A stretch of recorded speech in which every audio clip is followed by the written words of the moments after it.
My name is Tyson, and I am in 6th grade. I'm 11, turning 12 soon. Two things that I like to do are creating things and racing my car. Hey, Tyson. Hi. I'm Tyson's mama. I'm Yodit, and I went to Pitcher Elementary School in Detroit, and then my family moved here, and I went to Huron High School, and then I went to Eastern Michigan University. I graduated with a degree in marketing and gender studies. And gender studies is all about fighting for the opportunity for women to be fierce and to have the chance to grow into their full potential. And that's important to me. I'm an activist, an organizer. I really love children. I'm his mom. And I am the founder of Black Men Read. Our mission is to uplift Black men, all children, and stories that reflect the African diaspora. And when I'm not doing that, I work in a nonprofit, and I help other nonprofits to make a difference in our community. Community really means a lot to me. And when I'm not working, I love to travel and spend time with you. So today we're gonna read something about a story about something you really love. Yeah. It's baseball.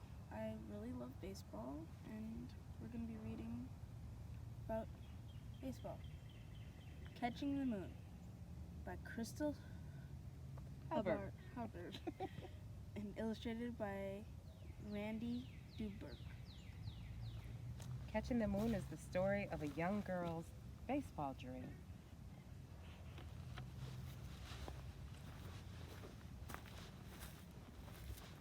This book is dedicated to Melvin Miller, who saw in me that I didn't know I had.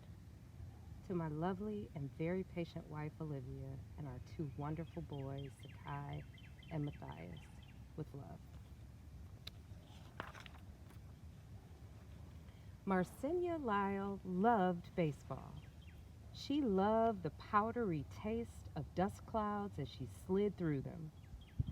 She loved the way the sun heated her hair as she crouched in the outfield, waiting for fly balls.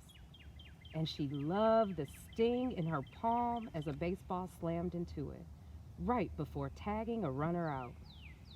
If there was anything in the world better than baseball, Marcinia didn't know what it was. She dreamed of growing up to be a professional ball player so she could play all the time. I wish I knew why you liked baseball so much, Mama sighed as she gently washed Marcinia's hair. Marcinia shrugged. Mama often questioned Marcinia's interest in baseball, particularly when washing field dirt from her hair. It's just fun, Marcinia said, giving her mother the same response she always did. Playing dolls is fun, Mama said. Marcinia blew a puff of lather from her palm. Not as much fun as baseball. After Marcinia crawled into bed, Papa appeared in the doorway. "What did you learn in school today?" he asked. Marcinia thought for a moment. "Some history?" Papa crossed his arms. "And how did your team do in the game after school?" "Harold got a triple in his first at bat, and Clarence tagged out 2 runners," Marcinia said eagerly. "I struck out my first time at bat, but then I caught a deep fly ball that would have scored the tying run for the other team if I'd missed it. We won 11-10. Marcinia's smile gleamed like the noonday sun as she shared the details of her victory. "We won the game," she said once more. "And you also ripped another dress," Papa said, dismayed. Then he kissed Marcinia's cheek and turned off the light, leaving her alone with moonlight and shadows and her dream of becoming a baseball player. The tiny house was still. Marcinius could almost hear her mother's needle and thread moving through the fabric as she sat at the kitchen table, mending Marcia's dress. After a while, Marcinius heard Papa's voice. I wish he had. I wish he had. I wish she would school. Think about school as much as she thinks on baseball. She wants to be a baseball player when she grows up, Mom said with a sad chuckle. I just want her to be happy. She'll be what every other girl in the neighborhood will be, Papa grumbled. A teacher, a nurse, or a maid, Mama said softly. She'd be a teacher, a nurse, or a maid, but her passion is what? Baseball. Yeah. That seems fair. I'm going to score 3 runs tomorrow, Marcinia promised the darkness as she clapped her hands over her ears. I'm going to hit a home run, too.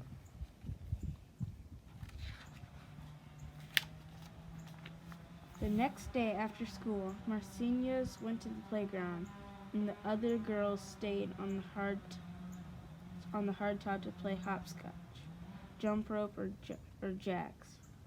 You remember when you used to play jacks? Yeah. Yeah. The boys were huddled at the mound, talking quietly. They cast excited glances at a man who was watching the field from the bleachers. You don't know who he is, Harold asked Marcinius as she joined the group. He tipped his head toward the man. That there is Mr. Gabby Street. He's running a baseball day camp this summer.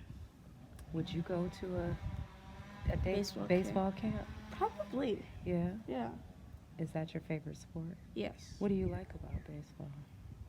I don't really know. I just really like the concept. Yeah? Yeah. Okay. Throwing a ball. Yeah. Clicking it with that bat.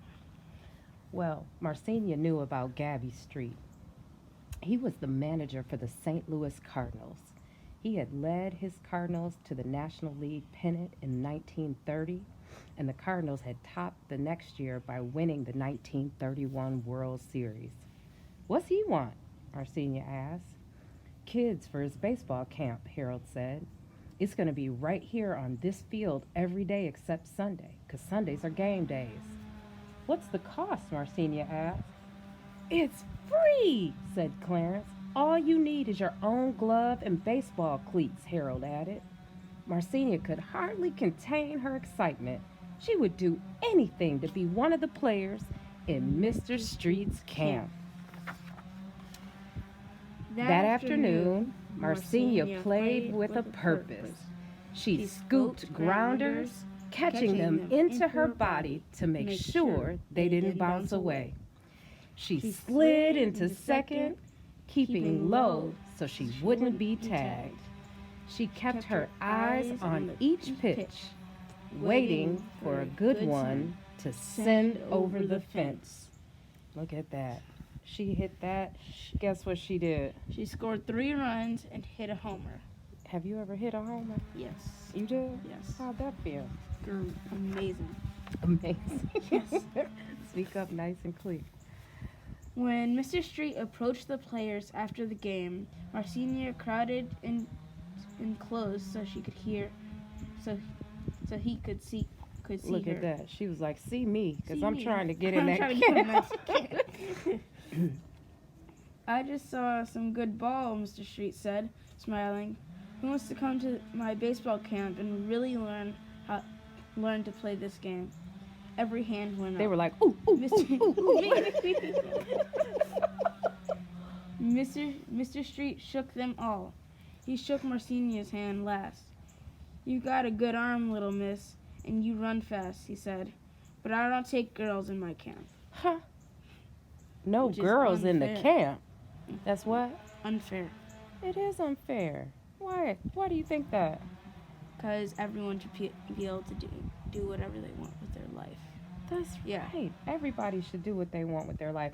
Well, Marcinia looked down so nobody could see her disappointment.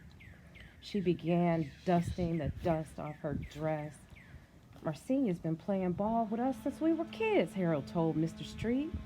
She's the only player we got who ever steals bases, Clarence said. Marcinia was pleased that her friends had come to her defense. But that Mr. Street, he didn't change his mind. As she walked home, she thought about how these very same boys had teased her when she first started playing ball with them.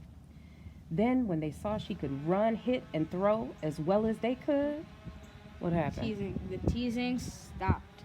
And they let her play, huh? Yeah. Marcinia decided she was going to give Mr. Street a reason to change his mind.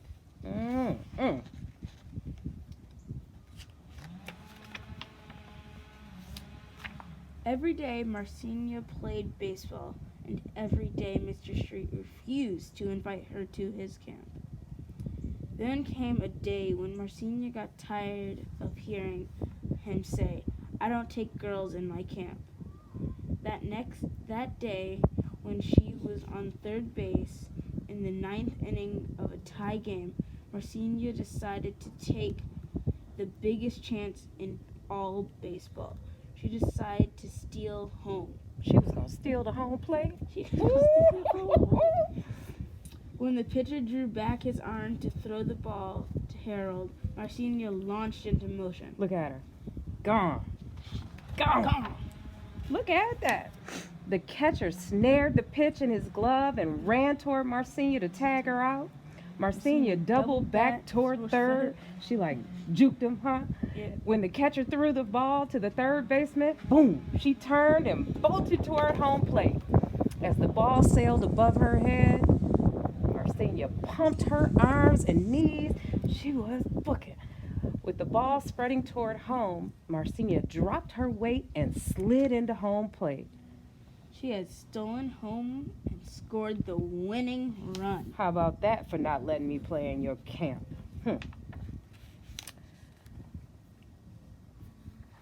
While her teammates celebrated their victory, Marcinia planted her hands on her hips and faced Mr. Street. "I am a baseball player," she said. "I want to learn to play this game as well as I can. May I come to your camp?" Well, little miss, if you can steal home, you can probably do anything you set your mind to, said Mr. Street. You can come to my camp, as long as you have your equipment. All right, now, did you hear that? He said, if you can steal home, you can probably do anything you set your mind to. I guess she showed Mr. Street, didn't she? When Marcinia told her parents the good news about the camp that evening, her father was not pleased. "I don't like you acting like such a tomboy," he said with a snap of his evening paper. "Besides, you know we don't have money to spend on—" "The camp is free, Daddy," she said excitedly.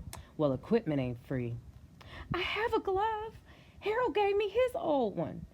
"You're going to need cleats, and we don't have money for those," Papa said. "So unless you're prepared to get them yourself, I think you'll have to forget about this camp." With another snap of the newspaper, Marcinia felt her dream moving out of her reach. Mr. Street was at the field the next time Marcinia played. Before the game, she mustered all her strength to keep from crying. "Mr. Street," she said, "I can't come to your camp. I don't have cleats, and my father says we can't afford them. But thank you for inviting me." Although she was sad, Marcinia played as well as she always had. She loved baseball too much to not play with all of her heart. So even in the midst of adversity, she still put forth her best, huh? Yeah. Sometimes, even in our disappointment, right? You want to give up, Yep. but you don't. That night, unable to sleep, Marcinia gazed through her window at the full moon glowing in the sky. It was so round and bright, like a brand new baseball. She reached to the floor, she took up her baseball glove, she put it on and punched the pocket as if the moon could drop into it like so many fly balls had before. She wondered sadly if Papa was right. Maybe girls didn't grow up to be ball players after all. But playing baseball was her dream, and Marcenia couldn't imagine doing anything else. What's your dream, son? Well, I want to be an engineer when I grow up. You do? So, yeah. Is that a dream of yours? Yeah. Well, what do you dream to do as an engineer? You want to make anything or design anything? Yeah. What? I don't know. No? No. You used to say you wanted to design video games. You Yeah. passed that now? Yeah. That's all right. Keep dreaming. The next day after school, Marcenia was the first one at the playing field. Mr. Street was already there, and he waved her over. "You're a good ball player, Marcenia," he said. "I want good ball players for my camp." He handed her a box, and he watched as she opened it. Boy, her eyes widened as she pulled out what? Real baseball A shoe with each hand. These weren't just shoes, they were real baseball cleats. What'd she say? "Thank you, Mr. Street." Marcenia was so excited she could barely squeeze out the words. She hugged those shoes to her chest. They were even better than stealing home. "Don't you have a game to play?" Mr. Street said, nodding toward the field. "Yes, I do," Marcenia replied happily. Her fingers flew as she unbuckled her street shoes and laced on her new cleats. They fit perfectly. She ran in them, she jumped in them, she caught and slid in them, and she hit a home run. All right, Marcenia. I'm going to move us through. After the game, the boys rushed to Mr. Street, talking over one another about the game. Marcenia lingered at home plate. She stared at her feet, proud of the new scuffs and smudges on her shoes. They were a little stiff at first, but now that she had played a good game of baseball in them, they were exactly the way she wanted them to be. Mr. Street excused himself from the crowd of boys. "I look forward to seeing y'all in camp." She gave him a hopeful smile, but Marcenia knew she still had one more person to convince before she could officially accept Mr. Street's invitation. She ran home and waited anxiously for her father to get home from work. What do you think happened? I'm guessing that the father said no, that she can't go to the camp. Think so? Let's see. Even if she has the equipment. As soon as her father arrived, Marcenia showed him her new cleats. "Now, Marcenia, where'd you get those shoes?" Papa said sternly. "Mr. Street gave them to me, Daddy. He wants me to come to his baseball camp." Papa looked down at Marcenia's baseball cleats, which were already scuffed and dusted with field dirt. "You must be a pretty good ball player for an important man like Mr. Street to buy you some shoes." Then he smiled. What'd he say? "You know, I don't like charity, but I reckon we can't give those shoes back in this state." Because they're all dusty. You can't give them back now. Can't give them back now. What'd he say next? I'll have to thank Mm-hmm. Mr. Street for his generosity when I take you down to that baseball camp. Uh-oh. What'd he say? When I take you down to that baseball camp. Well, first of all, is he showing manners by going to thank somebody? Yes. Marcenia could hardly believe her ears. Papa had agreed. Oh, her chest filled up with joy, and she threw her arms around Daddy, hugging him hard. "You'll see how good I am," she cried. Marcenia felt proud and happy as she had reached right up in the sky and caught that moon in her glove. She was on her way to becoming a real baseball player. She was going to make her dream come true. And baby, you can make your dream come true too. Yeah. So guess what? Marcenia Lyle never lost her passion for baseball and her dream of playing professionally. In 1937, at the age of 16, she began her career as a pitcher with the Twin Cities Colored Giants. That's what they used to call black folks back in the day, colored. From there, she moved on to semi pro and the minor league, including the San Francisco Sea Lions and the New Orleans Creoles. Those were both part of the Negro League, which before we were able to play in the major leagues, we had our own league, the Negro League. As her playing career took off, she changed her name to Toni Stone. The name Marcinia was just too cute for baseball, she said. In 1953, when she was 32, her dream of playing professional baseball came true. She signed to play second base for the Negro League's Indianapolis Clowns, filling the position vacated by Hank Aaron. Hank Aaron. Wow. Yes, when he moved on to the major leagues. This made her the first female member of an all-male professional baseball team. You know, I never heard this story. One of the highlights of her career came that same year in an Easter Sunday game in Omaha, Nebraska. She was the only player that day to get a hit off of Satchel Paige, who was one of the best pitchers in the history of the sport. Oh, wow. No matter how hard she worked to prove she belonged, she always felt like an outsider, the woman playing a man's game. She said, I just loved the game, but they weren't ready for me. I understand that. So many of them thought it was a disgrace to play with a girl, but my heart was set, and I kept at it. You got to keep trying. She finished her professional career with the Kansas City Monarchs and retired after the 1954 season. She settled into married life with her husband, Colonel Aurelius Alberga, and continued to play ball recreationally until she was 62 years old. She passed on, Marcinia Toni Stone Lyle Alberga, on November 2nd of 1996 at the ripe age of 75. She didn't have children of her own, but today girls and boys play on a field named after her at the Dunning Playground in St. Paul, Minnesota. She was inducted into the Women's Sports Hall of Fame and is honored in the Women in Baseball exhibit and the Negro League section in the National Baseball Hall of Fame in Cooperstown, New York. Thank you for listening to us read Catching the Moon, the story of a young girl's baseball dream by Crystal Hubbard, illustrated by Randy DeBerg.